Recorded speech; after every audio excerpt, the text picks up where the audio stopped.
Baik, saudara ahli, kalau kami kaitkan dengan PK kita saat ini, apakah pencabutan keterangan itu apabila di depan majelis PK itu satu legal atau ilegal? Yang kedua, apakah jika keterangan bohong yang dilakukan itu adalah merupakan arahan dari penyidik atau oknum polisi Rudiana, disertakan alasan pencabutan itu merupakan satu alasan yang dimungkinkan dan merupakan berdasar, sehingga tidak membuka peluang daripada orang yang mengajak berbohong itu untuk melaporkan balik daripada saksi yang jujur yang awalnya diarahkan untuk berbohong. Baik, ahli jelaskan prinsipnya begini. Siapapun yang memberi keterangan ahli di ruang sidang pengadilan yang dia keterangannya adalah sudah disumpah, maka keterangan diberikan harus benar. Ya. Tapi tadi ahli sudah sampaikan, kalau keterangan yang lama, ya, proses pemberian keterangan itu ternyata adalah akibat adanya tindakan paksa secara fisik maupun non fisik, yang membuat dia tidak bisa menerangkan keterangan yang apa yang benar dan yang sebenarnya, maka dia punya hak hukum untuk mencabut keterangannya itu.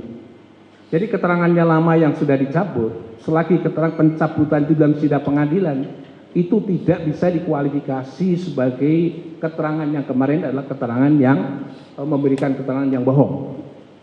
Atau istilah bahasanya adalah memberi keterangan di bawah sumpah yang itu adalah palsu.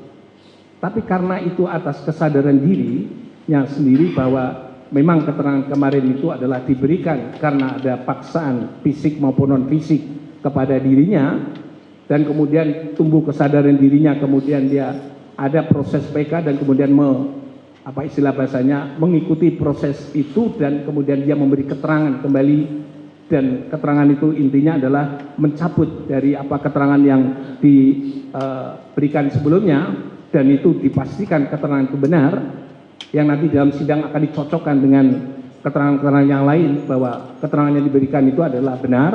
Maka kalau itu dipakai lagi untuk dalam pertimbangan putusan pengadilan, putusan majelis hakim, maka keterangan itulah keterangan yang benar, maka yang bersangkutan tidak bisa dikatakan dikualifikasi sebagai melakukan tindak pidana, namanya adalah keterangan palsu di bawah sumpah.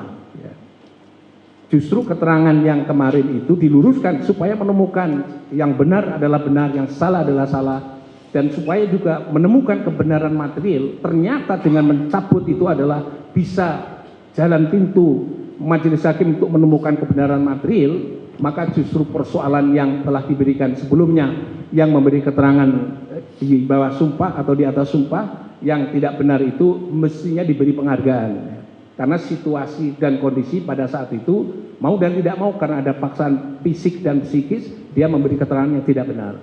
Sehingga dengan demikian saksi yang mencabut dan memberi keterangan yang benar dan yang sebenarnya telah membantu majelis untuk menemukan kebenaran material dalam satu kasus tersebut, sehingga menurut ahli harus diberi penghargaan terhadap orang yang berani melawan tindakan yang tidak benar tersebut. Demikian.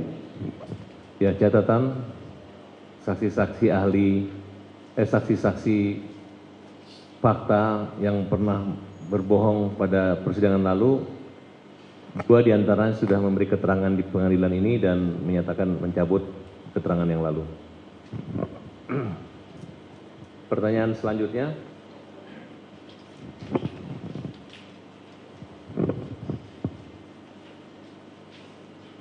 Apakah keterangan di dalam penyidikan kasus 338340 merupakan satu kewajiban bagi polisi memilih atau alternatif atau keharusan membuat berita acara di bawah sumpah agar saksi-saksi tersebut walaupun tidak hadir di pengadilan dapat dinyatakan akurat keterangannya, walaupun perkara itu menyangkut pasal 340 dan 338. Saya memberi contoh langsung seperti saksi Dede dan Aib. Jaksa tidak bisa menghadirkan saksi sehingga hanya di bawah sumpah. Kejadiannya 8 tahun setelah mereka menjalani hukuman, salah satu saksi yang bernama Dede mencabut keterangannya dengan alasan itu adalah merupakan rekayasa dan arahan Rudiana. Saya persingkat pertanyaan saya, apakah penting dan utama dalam kasus pembunuhan saksi di bawah sumpah lebih diutamakan oleh penyidik maupun jaksa dan hakim? Sebentar ya, sebelum dijawab. Tadi yang mencabut siapa aja yang disebut? Dede, Liga Akbar, dan Teguh. Ya, Dede kan belum hadir di persidangan. Baru Liga Akbar dan Teguh ya. Jadi Dede jangan dihitung dulu ya. Baik. Yang sudah memberikan keterangan dan sudah disumpah adalah Liga Akbar dan Teguh, itu ya.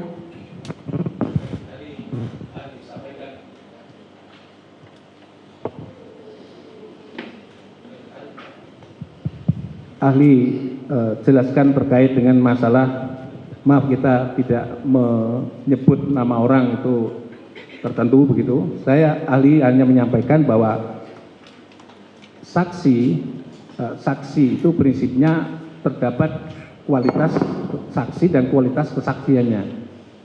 Saksi yang paling sempurna itu adalah saksi yang mengalami, melihat, dan mendengar.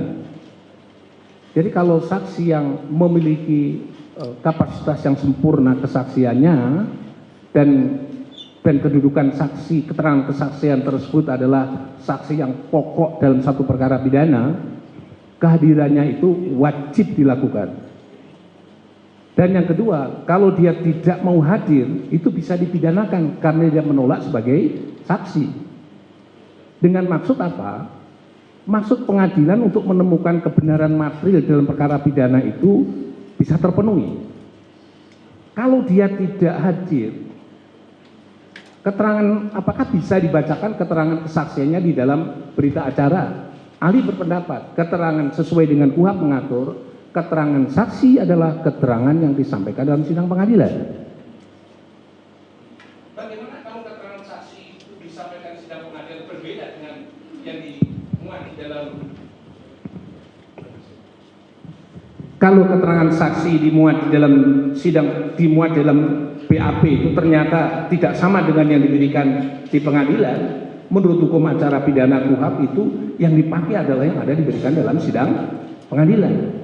Dengan asumsi bahwa kalau dia menyampaikan materi keterangan kesaksiannya di sidang pengadilan bisa di cross check dan bisa diuji silang oleh terdakwa dan penasihat hukumnya, oleh jaksa dan oleh majelis hakim. Oleh sebab itu keterangan saksi yang ada dalam sidang pengadilan itu adalah sesuatu hal yang penting.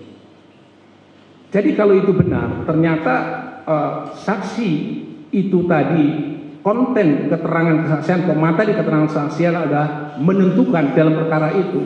Ternyata dia tidak dihadirkan atau tidak bisa hadir dan seterusnya, maka hakim bisa memerintahkan kepada saksi wajib hadir.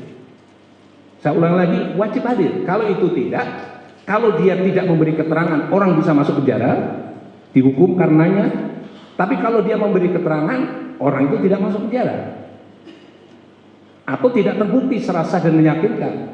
Jadi keterangan saksi yang penting itu bisa menimbulkan akibat proses peradilan yang sesat dan menyesatkan, dan juga bisa menimbulkan akibat seseorang masuk penjara karenanya. Nah, oleh sebab itu hakim wajib menghadirkan saksi yang tipologi yang saksi seperti yang Ali sampaikan tadi.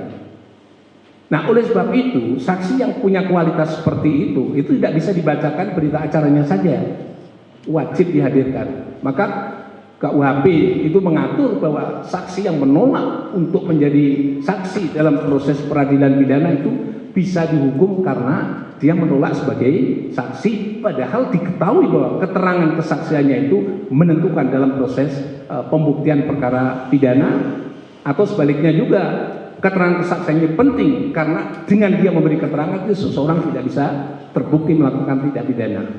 Jadi kalau tidak hadir mestinya dia harus beritahu bahwa harus dipaksa hadir, sebagaimana ahli sebutkan tadi, hakim wajib menghadirkan itu melalui jaksa penuntut umum.